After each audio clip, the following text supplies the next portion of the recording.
The moment when an avoidant returns, reject them the right way. There is a very specific moment that almost no one talks about. The moment when an avoidant finally returns, and you realize that the power you thought you lost was never actually gone.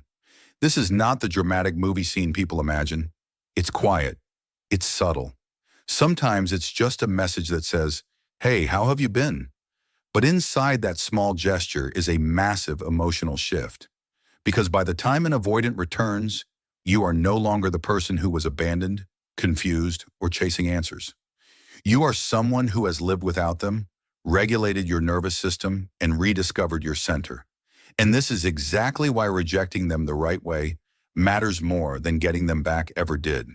When an avoidant comes back, it's rarely because they suddenly healed, reflected deeply, or had an emotional awakening. More often, it's because distance removed the pressure they associate with intimacy. Avoidants don't miss people the way anxious partners do. They miss the feeling of safety without obligation. They miss the version of you that existed when they could engage on their terms. And when you're gone long enough, your absence creates a quiet comparison they can't ignore. New connections feel flatter. Emotional exchanges feel transactional. And suddenly, the bond they once minimized starts to feel meaningful again. This is where most people make the mistake. The moment the avoidant returns, the old emotional reflex wakes up. Hope rushes in. The mind starts filling gaps with fantasy. Maybe they've changed. Maybe this time will be different. And in that vulnerable opening, people either overgive or overreact. They either welcome the avoidant back with open arms, trying to prove they're safe now, or they lash out, using rejection as revenge. Both responses come from the same place: emotional reactivity. And emotional reactivity is exactly what avoidants unconsciously expect. Rejecting an avoidant the right way is not about punishment. It's not about winning. It's not about teaching them a lesson. It's about alignment. It's about responding from the version of you that no longer abandons yourself for emotional crumbs. The right rejection doesn't spike their defenses. It doesn't trigger shame. And it doesn't pull you back into the old push-pull dynamic. Instead, it communicates something far more powerful: emotional maturity without attachment. Here's the truth most people don't want to hear. If an avoidant returns and you still feel the urge to explain your pain in detail, to justify your worth, or to make them understand what they did, you're not ready to reject them yet. Because the right rejection doesn't need a speech. It doesn't need emotional evidence. It doesn't even need closure. The right rejection is calm, grounded, and complete all on its own. The avoidant expects one of two reactions when they return.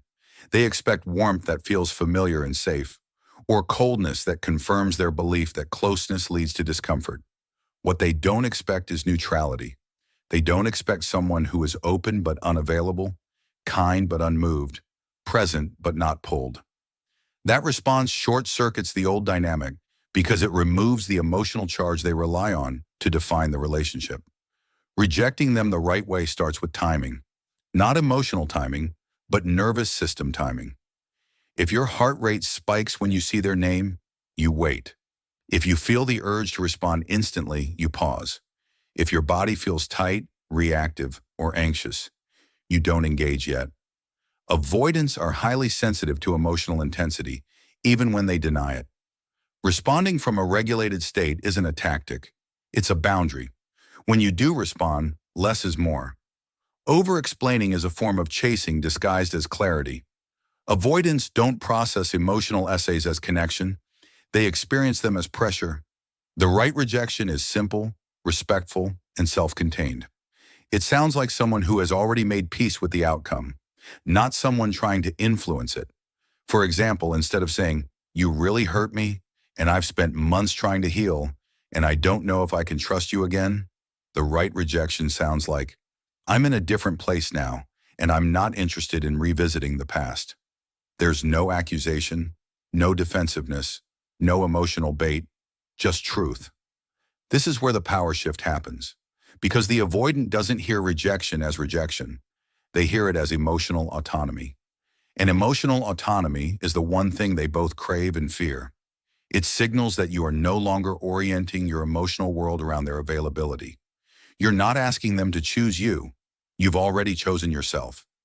Many people worry that rejecting an avoidant this way will push them away forever.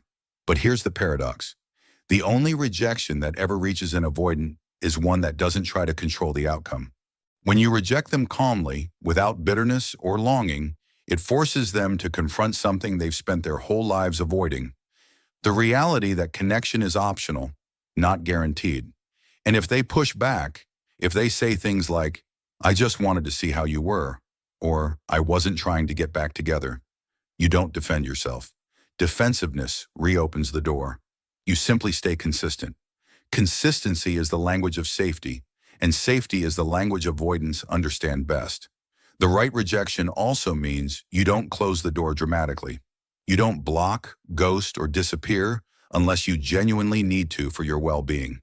You remain polite, grounded, emotionally unavailable. That combination is incredibly confronting for someone who is used to control through distance. Here's the deeper layer most people miss. When you reject an avoidant the right way, you're not rejecting them. You're rejecting the version of yourself that accepted inconsistency as love. You're signaling to your nervous system that unpredictability is no longer attractive. And once that shift happens internally, the external dynamic changes automatically. Avoidants often return more than once, especially when the rejection is done cleanly.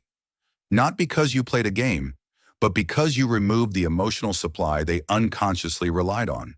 And without that supply, they're forced to feel the weight of their choices without the cushion of your emotional availability. This is also why you don't follow up. You don't check in later.